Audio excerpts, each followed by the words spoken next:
Hello and welcome to Write That Policy Paper, our tutorial for BSW level policy courses. I'm Chris Kilgore, Writing Resource Coordinator for the School of Social Work at the University of Texas at Arlington, and I'll be joined momentarily by Brooke Troutman, who's our Social Sciences Librarian, also with the University of Texas at Arlington. In today's presentation, we're going to be covering a number of topics that are going to help you prepare for and write and revise your policy analysis and policy advocacy letter assignments. We're also going to be covering information about how to locate and cite policy-related documents. So I will be covering the writing-related elements of this presentation, and Brooke Troutman will be helping you out with library resources to help you find the sources you need to complete these policy-related assignments. Now, I always talk about, when I talk about social work writing, I always start off by saying there's no such thing as good writing. And everybody says, well, you're not supposed to say that. You're the writing guy. And what I mean when I say that is that there's no one kind of writing that's going to work equally well for all assignments across all of your classes. Instead of moralizing and saying there's good and bad writing, I usually say there's effective writing. Writing becomes effective by addressing effectively an audience and accomplishing for that audience a specific kind of task within a specific kind of context. And in the social work discipline, we actually do so many different kinds of writing that there are three large categories that we could group our writing into. These are the categories of practice-oriented writing, advocacy-oriented writing, and research-oriented writing. Now, you've probably been doing some practice-oriented writing in your classes already. These are case studies or ethics assignments where you will be talking about an individual case, and your goal will be to talk about how best to serve a specific client or a specific organization. Also in your career in social work, you will be doing research-oriented writing where you will be talking about empirical data collection and describing things you do to find out more information about a problem or try out an intervention to see if it actually helps a problem. Now, in between those two, we have the category we will be discussing today, and that is advocacy-oriented writing. So advocacy-oriented writing is a specific kind of writing that aims to make changes to social policy. And that means laws and regulations that govern how we interact with institutions and how people interact with each other in institutional bases. So in order to make changes to policy, we have to be addressing an audience that has the power to make changes to policy. So when we do advocacy-oriented writing, our audience often includes legislators, legislative aides or staff, and then also sometimes academic social workers or advocacy organizations, the directors of organizations that are aimed at changing policy. And the most common examples of the kind of advocacy-oriented writing that we will be doing in social work classes are the assignments that you'll be completing for this class, namely the policy analysis paper and the policy advocacy letter. Now, these two kinds of writing assignments are closely related to each other, but they address slightly different segments of the common advocacy audience, and therefore they work slightly differently. The policy analysis is an extended academic analysis of how well a given law or regulation works. And for that reason, it goes on at some length, and it cites a lot of sources to support the argument that it's making. Now, a policy advocacy letter addresses a legislator directly, and we all know that senators and congresspeople have very little time to devote to reading extended analyses. So the policy advocacy letter is usually a very short letter, usually only a page or two. It accomplishes the same goal as a policy analysis, but tries to do it in a very much smaller space, and that means that it works differently as a piece of writing. I'm going to start off with a policy analysis assignment and discuss that a little bit because it's the most extended and involved assignment. Once we know what the policy analysis assignment does, we can then see how the policy advocacy letter tries to do something similar in a much, much smaller space. So the policy analysis assignment, this is the big one. This is usually the semester's end assignment, the term paper for a policy course. And I like to talk about the policy analysis assignment as a genre, and that means that it has a specific audience, it tries to accomplish a specific task for that audience, and it uses particular kinds of evidence to support the task that it's trying to accomplish. First off, unlike the advocacy letter, the policy analysis addresses an academic audience, people who are already experts at policy-related issues, and that means that it's going to be undertaking a theoretical or empirical style of writing. There's not going to be a whole lot of I in this document. We're going to be drawing upon academic sources, And we're going to be working on at a broader level than trying to help just individual clients or even individual organizations. We are going to be talking about whether or not a specific policy is working well pretty much at a national or at least a state level. So, who reads this thing? Well, individual legislators do not have time to read a lengthy policy analysis document. So the audience is going to be people with the power to change the policy, of course, but these are going to be people who also have enough time and expertise to devote to an extended analysis. So this might be the staff of a legislator, aides or support staff who advise the legislator on how things are going. This might also be the director of an advocacy organization who wants to know more about what their organization can do to advocate for change with a specific policy. And it might also be other social work academics or social workers who need to know more about how this policy influences the kind of practice that they do. Now, what does that audience expect us to be doing in a policy analysis? They expect us, as with most forms of academic writing, to be crafting an argument. And when I say argument, I don't mean something combative or aggressive. What I mean is they expect us to advance claims about what's going on with this policy and to support those claims with evidence. They do not ask for our opinion, they ask for us to make claims that are our claims that are based on the evidence that we can use to support what we have to say. The general form for a policy analysis project is that a specific law works well in some respects, but does need modification to work better in other respects. In order to pull off that problem, we will need to start thinking about some specific ideas. We will need to cover some specific areas in order to make that argument effectively. Remember, in order to say that a policy works well in general, we would have to cover way too much evidence, way too many possible topics. We want to narrow our paper so that we can effectively make an argument within the space that we have for this assignment. In order to do that, we're going to need to define what social problem we want to talk about here. What social problem this policy or law is designed to affect. Now, it's usually the case that laws, when they get passed through Congress, are designed to affect several different social problems all at once. That is very common.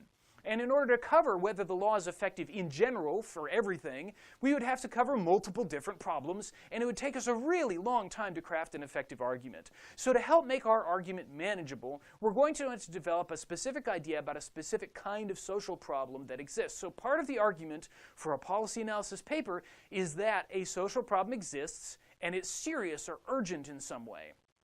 That's why a lot of policy analyses will start off by explaining, gosh, poverty is a problem that affects a lot of people. Homelessness is a problem that affects a lot of people. Here's how many people. Here are the negative outcomes that are associated with it. Some general information about the problem. We'll start there because that helps us define what it is that the policy is trying to affect.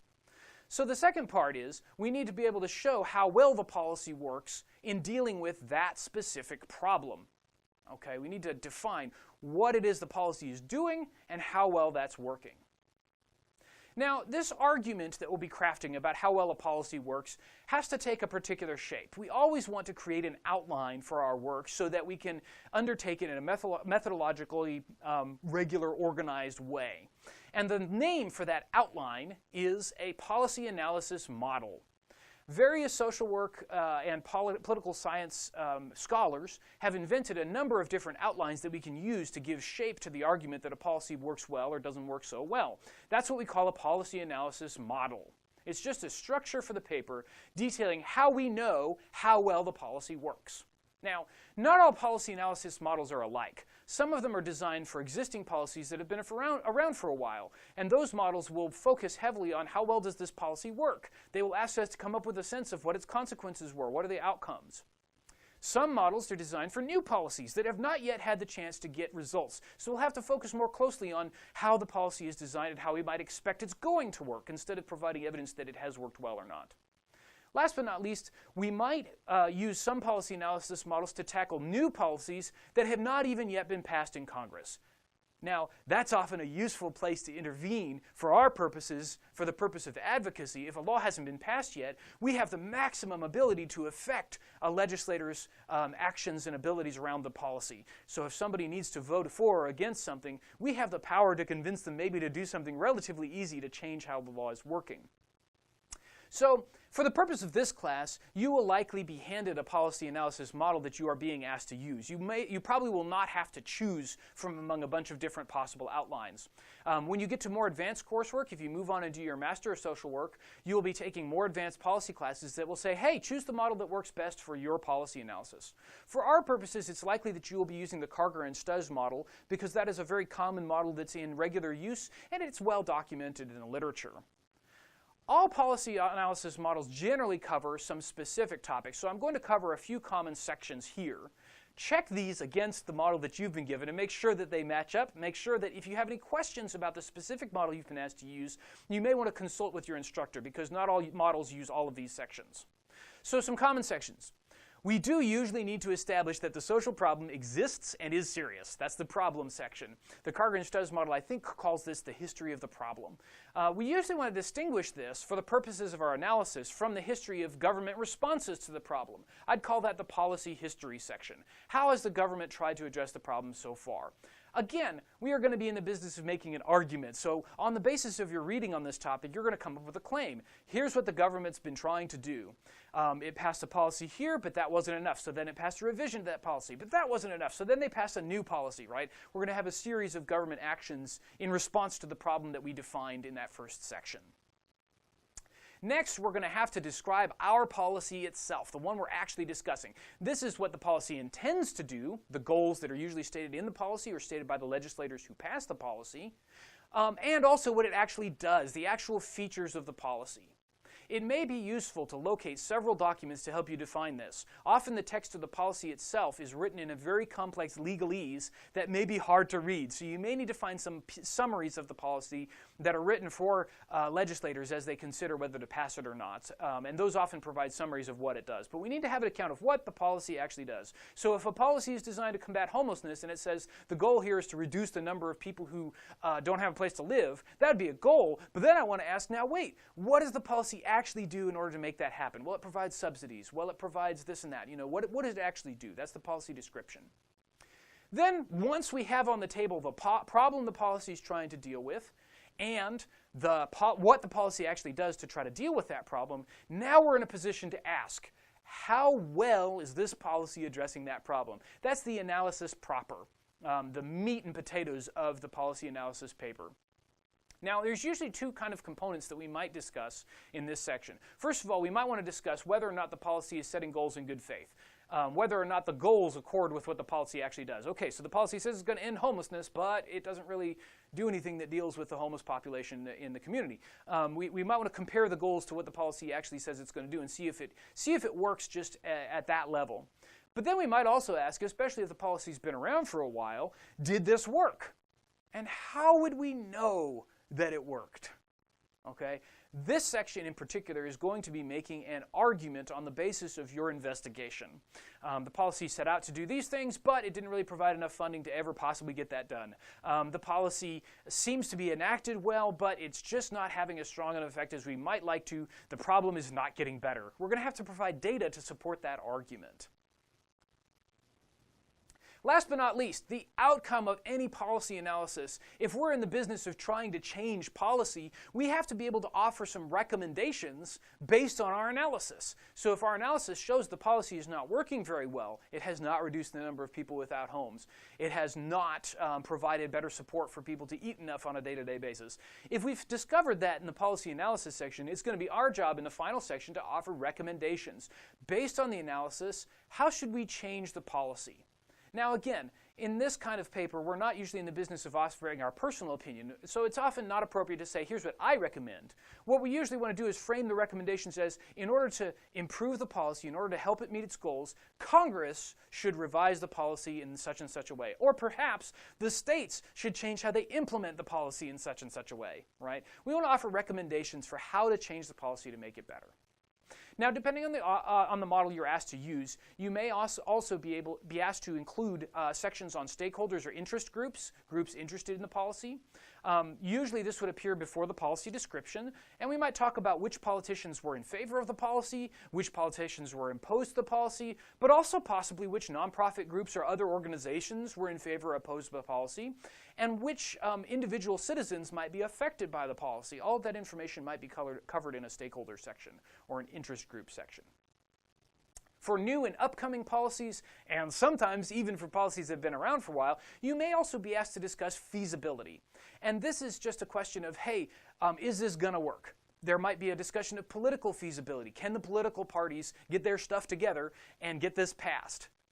It may be financial feasibility. Okay, we have some grand plans, we have some ideas for how this policy is going to be implemented, but has Congress set up enough money to get all of that stuff done? Sometimes they haven't. So those are feasibility categories. Now, in order to make all parts of this argument, we are going to have to support our claims with evidence. And for a policy analysis paper, that evidence is going to take one of three different forms.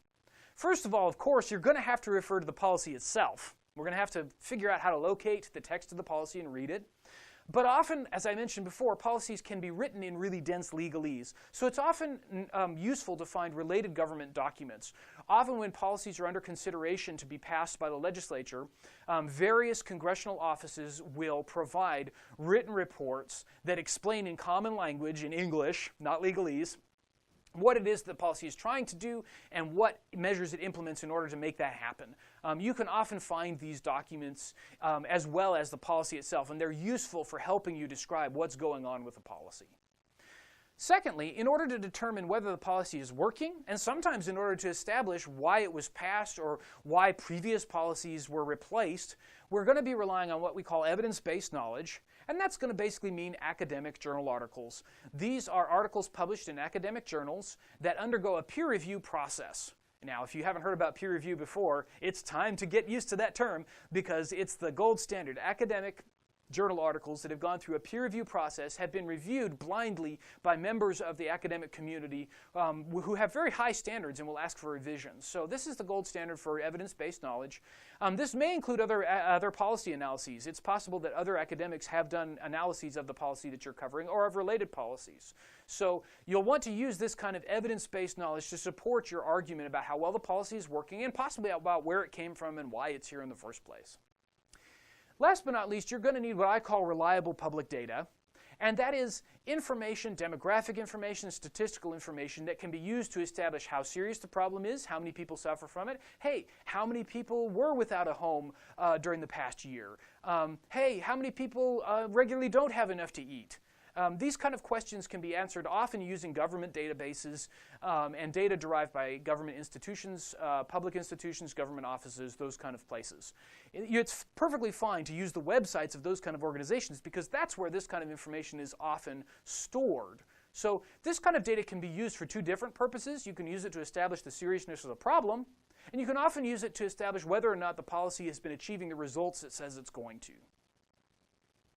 There's some kind of evidence we do not usually want to use. Generally speaking, we don't want to use organization websites. Public service organizations, social service organizations often provide some policy information on their websites, but usually that policy information comes from one of those sources I listed on the previous page. And whenever possible, you want to go find the original source. Don't trust an organization to summarize the policy for you. There are a few exceptions. Some organizations have unique data that's available nowhere else, and if that's the case, hey, that's probably a good place to find the data. But generally speaking, organization websites are not the best sources for this information. We also generally don't want to use dictionaries or encyclopedias or Wikipedia to support the argument that we're making in our paper.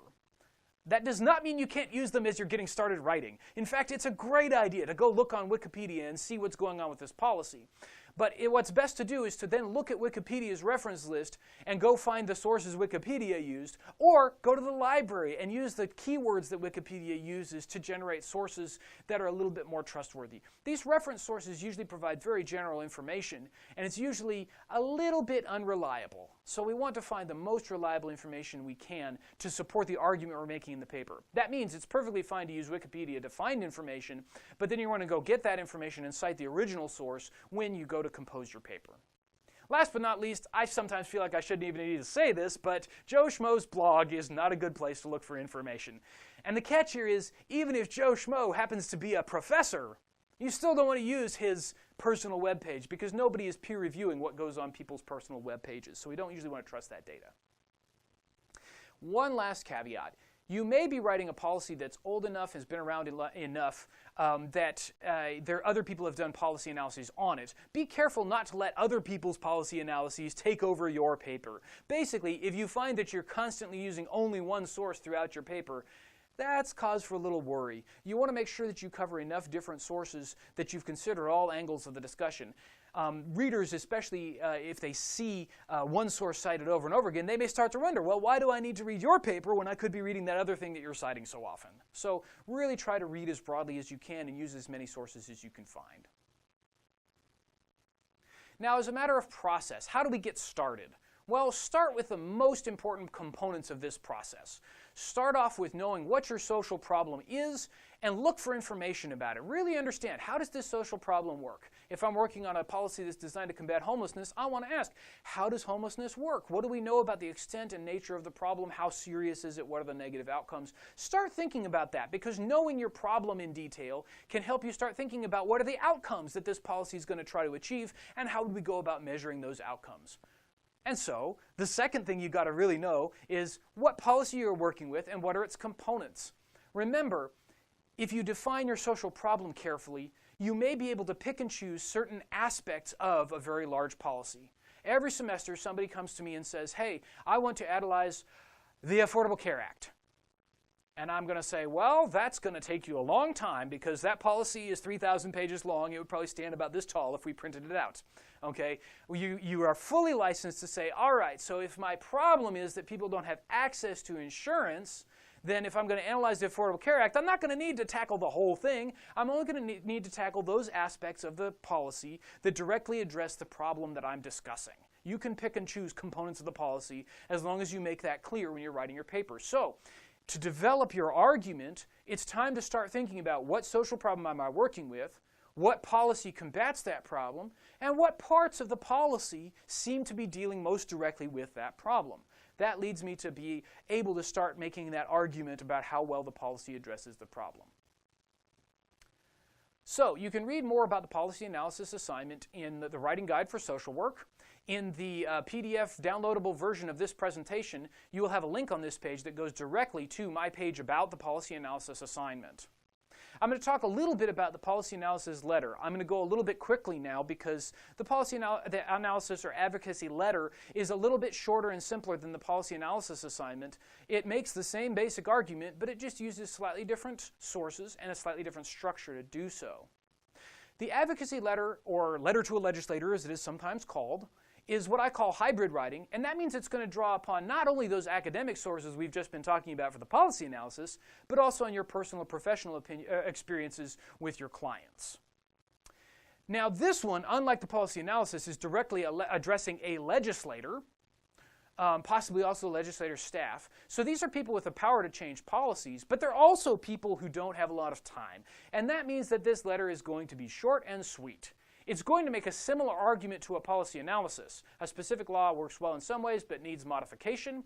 And in order to do that, you're going to have to focus on a specific social problem, and you're going to have to make a claim that the policy works well or doesn't work well in addressing that problem. However, because this is a letter form, you're going to do that differently. We're not going to use a policy analysis model for this one because we don't have enough space. Instead, we're going to do three basic gestures: an introduction, a body, and a conclusion. In the introduction, you need to introduce yourself, and you need to make clear for that legislator that you are one of their constituents. Legislators will listen to you if you are a voter in their district, much better than they'll listen to just any old person off the street. It's also best in your introduction to include an attention-getting statement about the problem that you're working with to get their attention, draw them in, and keep them reading. This may be something you have personally witnessed or experienced working with a client, or it may be a particularly striking statistic that you found among the data. Either of those is fine. This is the primary place, though, where you can use those personal experiences. You usually can't use those in other places. In the body of the letter, we're going to support the idea that there's a problem that's serious and affects the legislator's constituents in their district. We want to emphasize that the policy does not yet address the problem sufficiently, or for policies that have not yet passed, you might want to make the argument that the policy would or would not address the problem sufficiently.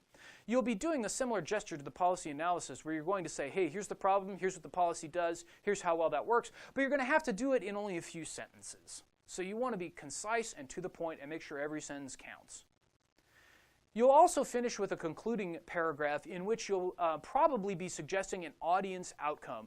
Now, legislators are much less friendly toward arguments that don't give them an idea of what you want them to do, so you want to make sure that you make clear what it is you think the legislator should do. If you've got a policy that hasn't passed yet, you're often going to be advising the legislator to vote for or against the policy or for or against an amendment to a policy. Now, it's relatively easy to convince somebody to do that because they're going to vote anyway, so that's an easy argument to make. You may ask them to initiate an amendment to a policy. That's tougher because it requires more work on the legislator's part, and that means that your body paragraph back here is going to have to do a better job making an airtight case that this is what we need to do. Last but not least, you may be encouraging the legislator to propose new legislation. That's really hard to convince people to do because that takes a lot of work. Whatever you've chosen to recommend that your legislator do, make sure you leave no doubts about what that is. Make your argument very clear. I would really recommend you vote for this. I would really recommend you vote against this. I would really recommend that we change the policy in this particular way. You may also be asked to include a fact sheet. This is an engaging presentation of facts. We want to use not too much text. We want to convey numbers visually whenever possible. This is supposed to be an attention-getting demonstration of some of the evidence behind the conclusions that you're advancing. If you'd like more information about that, feel free to come and talk to me about this. I don't have time to go into it in a ton of detail right now. Now, where does that evidence come from? Well, guess what? The same kinds of sources mostly that we used for the policy analysis assignment. That's that evidence-based knowledge, academic journal articles, the policy itself, reliable public data. Now, for the letter, in that first paragraph, you do get to use some personal or professional experience as well. That's the one big difference between the advocacy letter or the letter to a legislator and the policy analysis. Again, like the policy analysis, we generally do not want to use organization websites, we do not want to use reference sources like Wikipedia, and we don't want to use personal websites. Also, don't forget, the personal experiences or professional experiences that you use in this part should usually appear in the introduction or possibly the conclusion, not in the body to support your primary argument. Don't ask them to change a policy because you personally are offended by it. Again, where to get started for an advocacy letter? Know the social problem you're working with.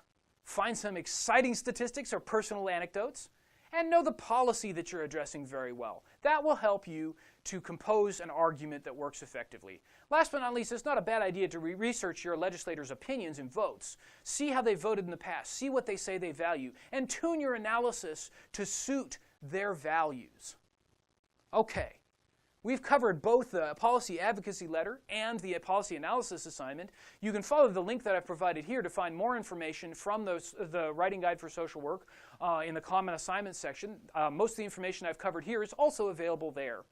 But I'm sure you're curious now, how do I find the sources that I need to support the argument that you're going to make? Well, Brooke Troutman, our social sciences librarian, is coming up next to tell you how to hit the library effectively, how to locate the policy itself and government-related documents, the academic sources, journal articles that you need, and reliable public data that you'll need to support your argument.